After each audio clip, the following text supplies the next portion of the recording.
warriors. My cell phone's. Morning, Mike, Right. 28th, this Tuesday, present with us is the IT. As for Shane, do you want to tell us what's going on in your department, please?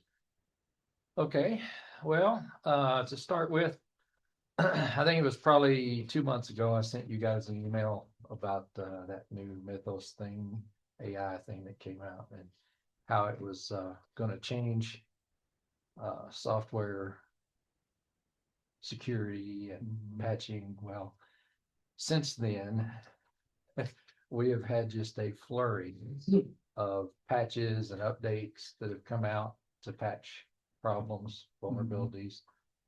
Last month, Windows patched 620 vulnerabilities. There was one update that Linux did that patched 442. Google Chrome patched 433 in one of their updates.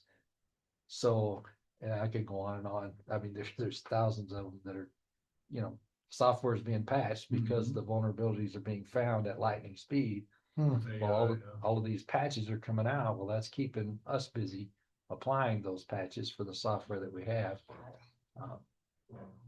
Our Linux servers, I've been updating them 2 or 3 times a week.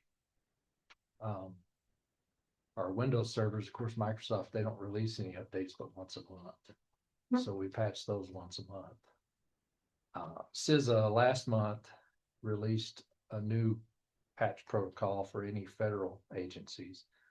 And they have like a flow chart that asks you 4 or 5 questions, and based on the answers to those questions, it determines how quickly you need to apply a patch when it comes out.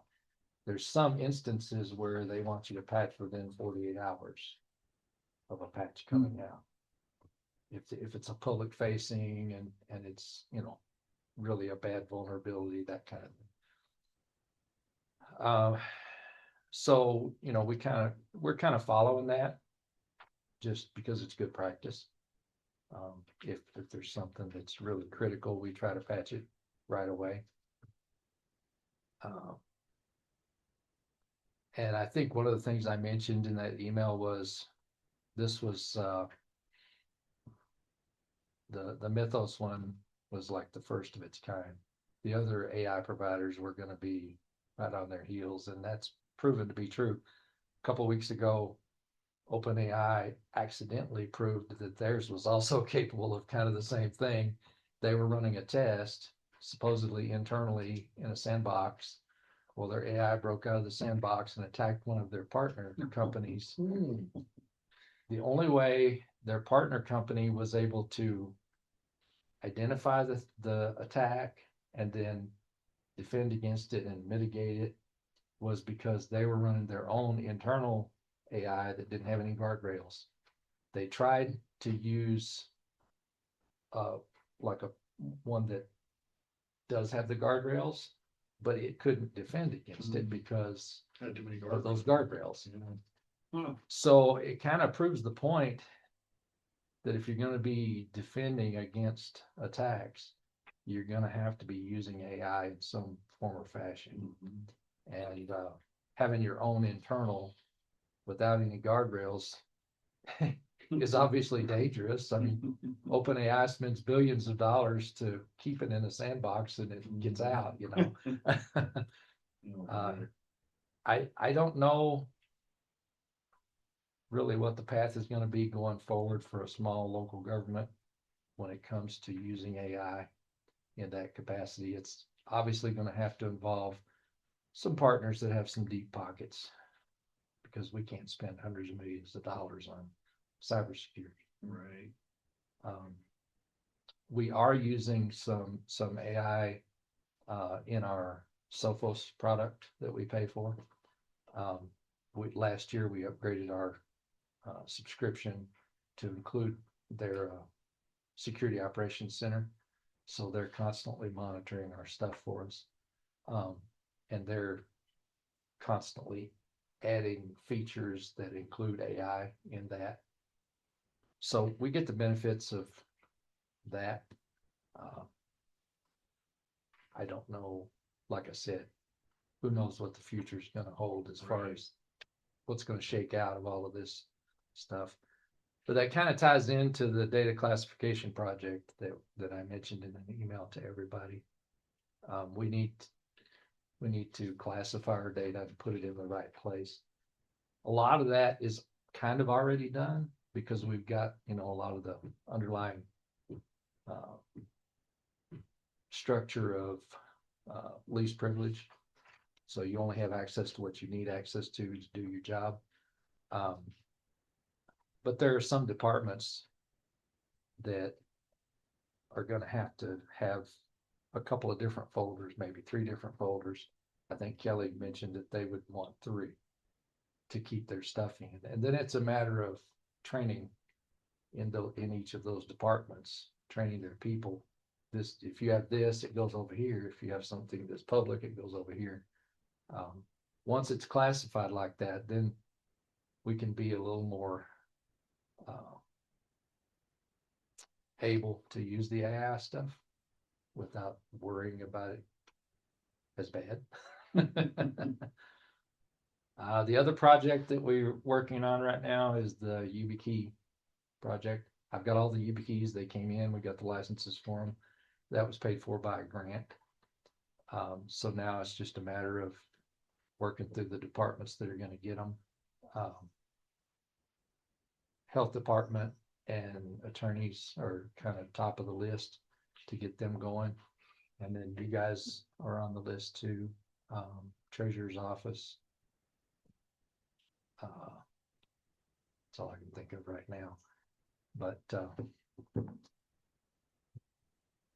I've ordered a new laptop for Pam because her Mac wasn't really compatible with our system. So we're getting her a new laptop. Know before, I'm sure you guys saw some emails last week about some people not doing their training. Most of that was related to part-time or reserves. Yeah. But I thought we had done this before, but I made sure it was done last week. I made Kelly an administrator in the Know Before system, so she can run those reports if she wants to. Okay. And then the final thing on my list is I just wanted to talk to you guys about my schedule and my future here. You only got 10 years left, so Yeah, you're starting out early. that's what everybody tells me. No, I'm kind of thinking about retiring at the end of this fiscal year. So I'm going to meet with Kelly tomorrow to see what kind of timeline it takes, for the job to search for somebody for this position, and how long she thinks it'll take to work through that process so that we can start in plenty of time. Okay. To find somebody. And then, if we find a really good candidate before then I may kind of phase myself out. But I don't, we're in a kind of a rural area, Yeah. It might be hard. It's hard to say. Every time we put out something, it's different. Sometimes we get nothing. Sometimes we get a onslaught of people. So Yeah. we won't know until we do it. It'll be nice to have you here to guide us through it, though, for sure. Well, I mean, I don't want to leave the county in a bind or anything like that. And the other thing is, I don't mind staying on, like a part-time or something if I'm needed. Somebody needs to call me to do something in civic or something like that. No, that's great. Really appreciate that. But- Consultant. Yeah. But part of the thing is not just I'm old, but We're all I old, mean, Shane. I'm driving over here from Twin, and so Are ya? that kind of beats Oh, on you yeah. after a while. Yeah, no kidding. So You just move up here, right? That's all the problem. I looked at places up here, I just can't afford them. I got a house for sale. Yeah, that's a tough thing anywhere you go in Montana. Yeah. But that's all I had on my list for today. You guys have any questions about any of that, or? No, appreciate that. You're doing an awesome job. Yeah, keeping up with all of this stuff, we're gonna need three of you eventually. Yeah, And I have a question for you, Okay, if I might, commissioners. Since you switched I don't know, got out of Barracuda and went to the Mimecast. Mimecast, whatever it Yep. is. It used to be that if I designated an email as a junk email, like I get these Domino's pizza things, and these other people trying to peddle you stuff. Yep. So I designate them as either, I block them usually, designated as junk. But they still show up in the junk email folder, so I have to go in and delete them out of there to get them out of the system. Is there a way to, anything that gets blocked can automatically just send it to Never Land and I don't ever see it again? yep. So have you logged into your Mimecast console? You can. He just went, huh? Yeah. no question, but look on his Yeah, face. just, So that's where you're gonna do what you're wanting to do. okay, If you're in Outlook and you flag it as junk, Outlook may remember, and next time an email like that comes in, throw it in folder. But, if you're wanting to block those before they ever get to your inbox, Yep. then the place to do that would be in Mimecast. So you log into your Mimecast console, same login that I used to log in. you just log in with your email address and it uses, your Microsoft account to log in. Okay.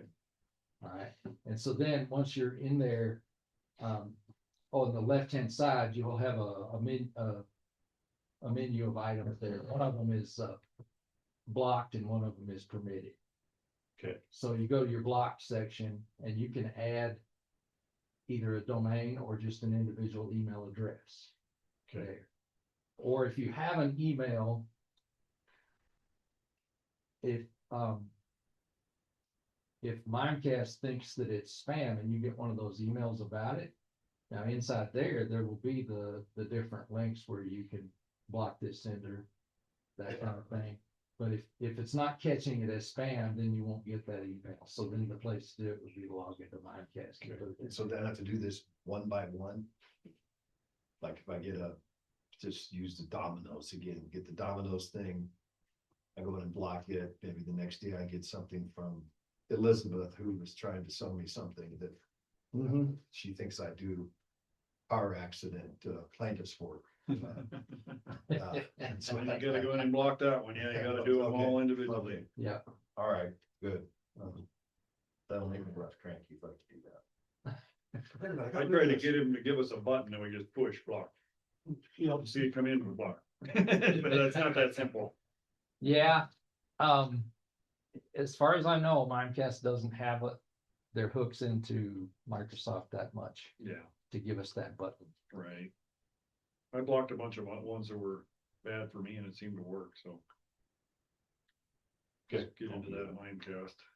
And typically, the ones that you get are gonna be kind of repetitive. So once you get a few added in there, you're gonna see way less in your box than what you used to. Good. Thank you, Shane. Appreciate it.